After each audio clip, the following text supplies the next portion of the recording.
Hello dear student, this is the second lecture for the Applied Thermodynamics BME 503.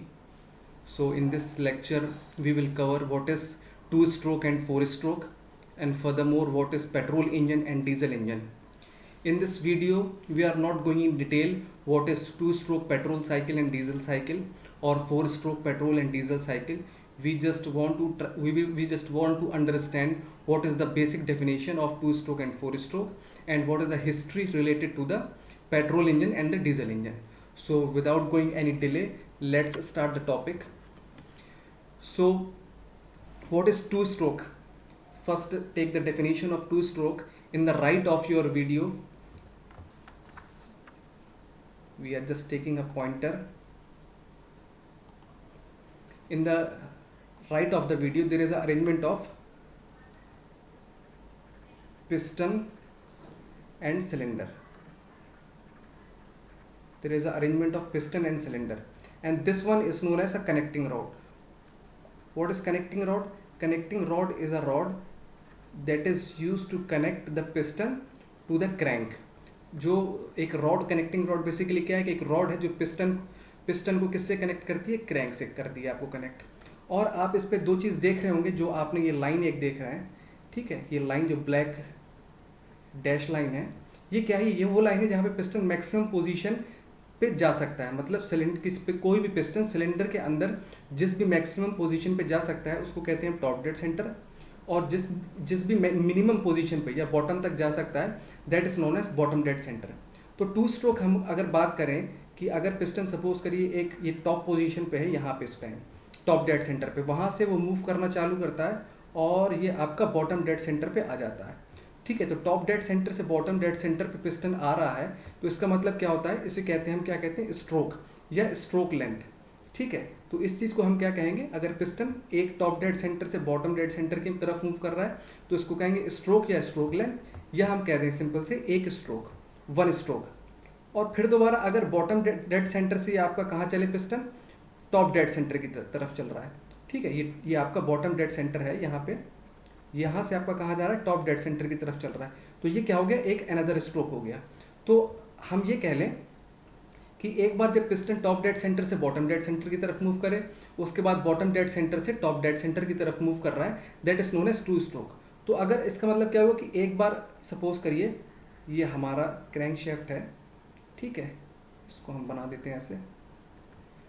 तो two stroke पे क्या हो रहा है कि क्रैंक शेफ्ट पूरा वन कंप्लीट रेवोल्यूशन ले रही है। ठीक है, सपोज करिए जब एक स्ट्रोक हुआ टॉप डेड सेंटर से, यहाँ से ये बॉटम डेड सेंटर पे आया, तो इसका मतलब क्या हुआ? क्रैंक शेफ्ट 180 डिग्री रिवॉल्व कर रही है। सपोज करिए इस पोजीशन से इस पोजीशन पे आपकी आ गई, और उसके बाद जब बॉटम डेड सेंटर से अगेन यहाँ से चला कहाँ तक? टॉप डेड सेंटर की तरफ। फिर क्या हुआ? ये क्रैंक शेफ्ट आपकी 180 डिग्री और घूम गई यहाँ पे, तो 360 आपका रेवोल्यूशन हो गया। तो टू स्ट्रोक पे क्या होता है? One complete revolution of the crankshaft होता है, या 360 डिग्री आपकी चीज़ रिवॉल्व कर जाती है। ठीक है, अब हम क्या करते हैं कि इसकी लिटरल जो बेसिक डेफिनेशन समझ लें। ठीक है, इसको हम इरेज कर देते हैं। ठीक है, तो ये हमारा क्या हो गया कि हम एक तरीके से इस तरीके से समझ लें कि when the piston move from top dead centre to the bottom dead centre, उसको हम क्या कहते हैं? स्ट्रोक या स्ट्रोक लेंथ कहते हैं। तो टू स्ट्रोक मतलब क्या हो गया? The movement of piston from top dead centre to bottom dead centre and again from bottom dead centre to top dead centre. और इसमें क्या होता है? One revolution of the crankshaft आपका कंप्लीट हो जाता है। तो या इस तरीके से इसको और एक हम कैसे कह सकते हैं कि जितनी भी स्टेजेस होती हैं इंजन में, चाहे वो इनलेट हो, उसके बाद आप कंप्रेशन कराएं, उसके बाद एक्सपेंशन हो या एग्जॉस्ट हो, तो जो चार स्टेजेस होती हैं वो किसके अंदर कंप्लीट होंगी? दो स्ट्रोक के अंदर। मतलब one complete revolution of the crankshaft आपको मिलेगा, और चारों स्टेजें आपकी क्या होंगी? दो स्ट्रोक के अंदर कंप्लीट हो जाएंगी। इसको फर्दर हम डिटेल पे पढ़ेंगे अगले वीडियो पे। बस हम ये समझना, try to understand what is the basic definition of two stroke. Okay, so after that what is four stroke? तो फोर स्ट्रोक को अगर हमें समझना है तो क्या है? सेम पिस्टन सिलेंडर का अरेंजमेंट आपका, अगर इसको हम यहाँ पे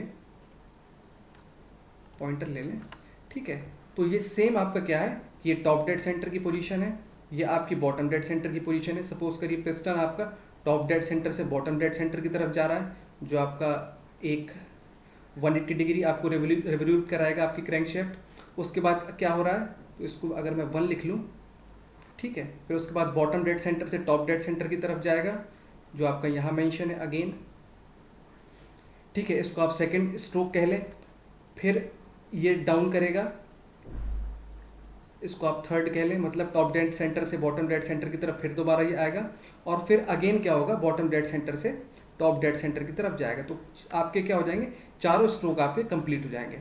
तो इसका मतलब क्या हुआ कि अगर 4 स्ट्रोक की बात करें तो पिस्टन टॉप डेड से बॉटम डेड सेंटर की तरफ आएगा, फिर अगेन इस तरीके से वो 4 टाइम्स इस तरीके से अपना मोशन करेगा। तो इसमें मोशन में क्या हो रहा है कि अगर मैं समझूं कि सपोज करिए कि टॉप डेड सेंटर से, ये सपोज करिए TDC है, ये आपका BDC है। जब ये टॉप डेड सेंटर से सपोज करिए ये आप इस पोजीशन से इस पोजीशन पे आ रहा है, टॉप डेड सेंटर से बॉटम पे आ रहा है, तो आपका कितना ये हो गया 180 डिग्री। उसके बाद फिर बॉटम डेड सेंटर से आपका अगेन जा रहा है टॉप डेड सेंटर पे, इस पोजीशन पे आ जा रहा है, तो फिर अगेन 180 डिग्री, ठीक है। तो आपका टोटल कितना हो गया 360। तो 2 स्ट्रोक के अंदर आपका 360 हो गया। तो अगले 2 स्ट्रोक पे कितना हो जाएगा, अगेन 360 हो जाएगा। मतलब कितना हो जाएगा 720 डिग्री आपका टोटली क्रैंकशाफ्ट आपकी रोटेट कर जाएगी। तो आपको 720 डिग्री उसको बोल लीजिए या 2 रेवोल्यूशन ऑफ द क्रैंकशाफ्ट बोल लीजिए, तो दोनों सेम चीज़ें हैं। तो और जितनी भी स्टेजेस होंगी आपकी, सक्शन, कंप्रेशन, एक्सपेंशन, एग्जॉस्ट, तो वो क्या होगा आपका 4 स्ट्रोक्स के अंदर कंप्लीट हो जाएंगी। तो ये बेसिक आपकी डेफिनेशन थी 2 स्ट्रोक एंड 4 स्ट्रोक की, और इसकी डिटेल आगे आएगी, हम पढ़ेंगे इसके बारे में। तो अब हम डिटेल में न जाने से पहले ब्रीफ हिस्ट्री आप हम डिस्कस कर लेते हैं, what is petrol engine and what is diesel engine. तो हमें पता है कि there was a German scientist who invented the petrol engine and whose name was Nicolaus Otto in 1876। एक हमारे जर्मन साइंटिस्ट थे जिन्होंने इन्वेंट किया बेसिकली हमारा पेट्रोल इंजन 1876 पे। तो पेट्रोल इंजन में आप अगर कीवर्ड्स इसके अगर जानना है तो क्या आप रख सकते हैं अपने जहन पे कि पेट्रोल इंजन में हमेशा हम क्या देखेंगे कि आपका एयर और फ्यूल का मिक्सचर सिलेंडर के अंदर जाता है आपका, ठीक है। और उसी एयर और फ्यूल को किससे आप इग्नाइट कराते हैं, with the help of spark plug. These are the 2 keywords related to the petrol engine, ठीक है। एयर और फ्यूल का मिक्सचर होगा और साथ में क्या होगा, आप उसको क्या कहते हैं, इग्नाइट कराएंगे with the help of spark plug, ठीक है। इसको कभी कभी ये कह लें कि जिस साइकिल पे बेस है, तो सेम निकोलस ऑटो जो है उन्हीं के नाम पे साइकिल रख दी गई है। तो पेट्रोल इंजन हमारा किस पे वर्क करता है, ऑटो साइकिल पे या पेट्रोल साइकिल पे इसे कभी कभी बोलते हैं। तो this is the basic idea related to the petrol engine. And after that we briefly try to understand what is diesel engine. So there was again a German scientist named Rudolf Diesel who invented the diesel engine, and the keywords related to the diesel engine is that only air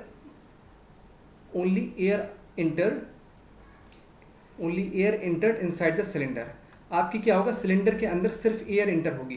petrol engine में क्या हो रहा था, आपका air और petrol दोनों inter हो रहा था। यहाँ पे क्या है सिर्फ आपकी एयर इंटर होगी सिलेंडर के अंदर, फिर उसके बाद उसको फ्यूल इसमें इंजेक्ट कराया जाएगा with the help of injector. तो these are the 2 keywords related to the diesel engine. या ये कह लें कि फ्यूल को क्या करते हैं, स्प्रे करते हैं, और एयर आपकी क्या होती है, हाई प्रेशर पे रहती है, हाई टेम्परेचर पे रहती है। तो वो आफ्टर क्या बेसिकली ये समझ लें कि वो जो फ्यूल होता है उसका इग्निशन टेम्परेचर अचीव हो जाता है with the high pressure and temperature of the air. So this is a brief idea related to the diesel engine. So in the next video we will try to understand what is the working principle of 2-stroke and 4-stroke.